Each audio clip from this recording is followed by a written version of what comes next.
This video is in response to Blacked Out Jeep. He had an excellent video that showed all his mods, and I thought I would share my mods with him as well, and anybody else who's interested, especially building up their Jeep. This is a 2012 Jeep Rubicon. It was originally black. I had first mod that I did myself was the body armor front bumper. I think it's excellent because it holds it's got a Smitybuilt 10K winch. Had the little panel underneath as well. It protects the underside and helps with the wound. I put some shackles on it, and I have the cover for the winch to keep the elements off it. I have a synthetic rope. I then put some 10kc LED lights, which are outstanding, provide a ton more light. Then my next mod was a terraflex 3-inch. I did the full suspension kit. If you can come around and see, it definitely helps for, there we go, the 35-inch tires. I also have a Smitybuilt step and rock guard, which I think was one of the best looking ones. And then these are my 35-inch trail grapplers with 17-inch Rockstar rims. I'm going to come around on the sunny side so you can see a little bit better.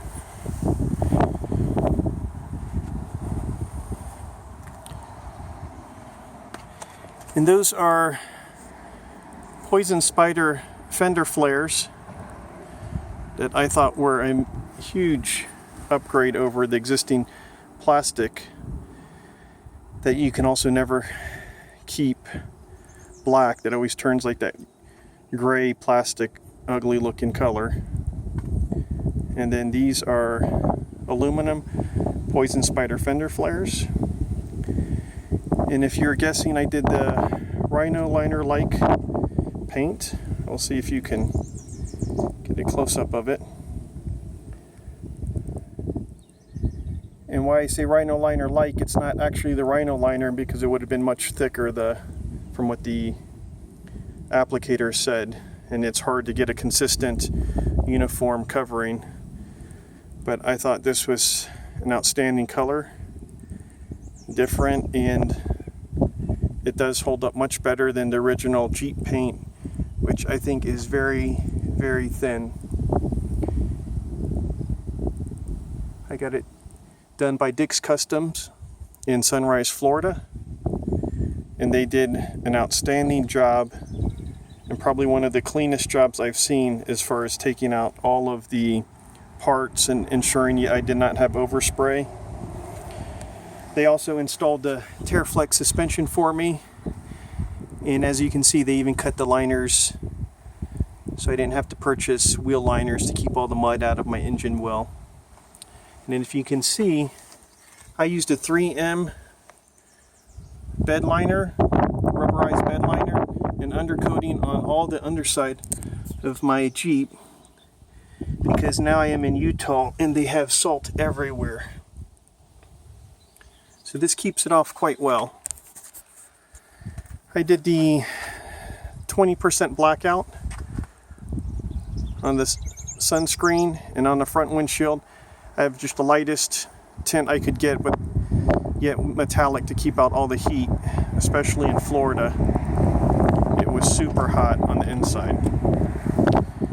Now on the inside I did include the Trek Armor seat covers. They were approximately about $450, but well worth the money. They're waterproof. My Jeep is a 2012 one. I have had it about 3 years, and you can see they're still very nice. And I have the WeatherTech liners that keep out all of the sun and dirt off my carpet.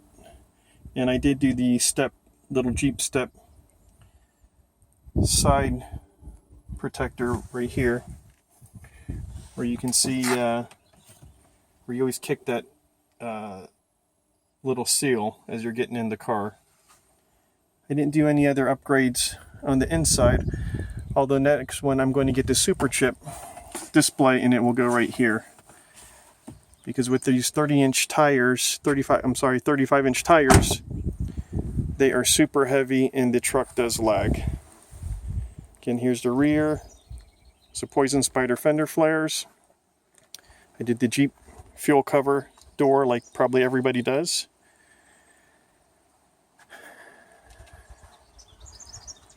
There is the Smitybuilt XRC rear bumper with the swing arm and the built-in trailer hitch. And I put my bike carrier on that with no problem, and it extends. I have an extender and extends past my 35-inch tire in the back. And you can see gives an outstanding profile with the 3-inch lift and the tires.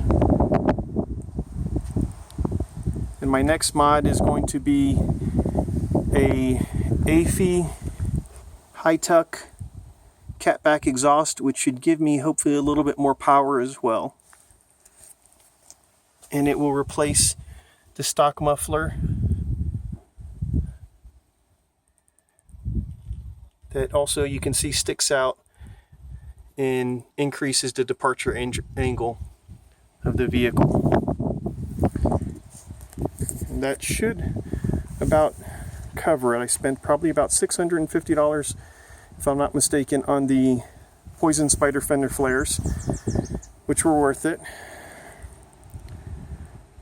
Spent about $1,300 on the 3-inch Terraflex full suspension kit. It's not just the lift. I believe it was about $450 for the front bumper and approximately $400-$500 for the rear swing arm and bumper. About $250, I believe, for the winch. About $500 for the KC lights. And approximately $2,000, if I can recall correctly, on the 35-inch tires and 17-inch Rockstar rims. Again, I hope you like it.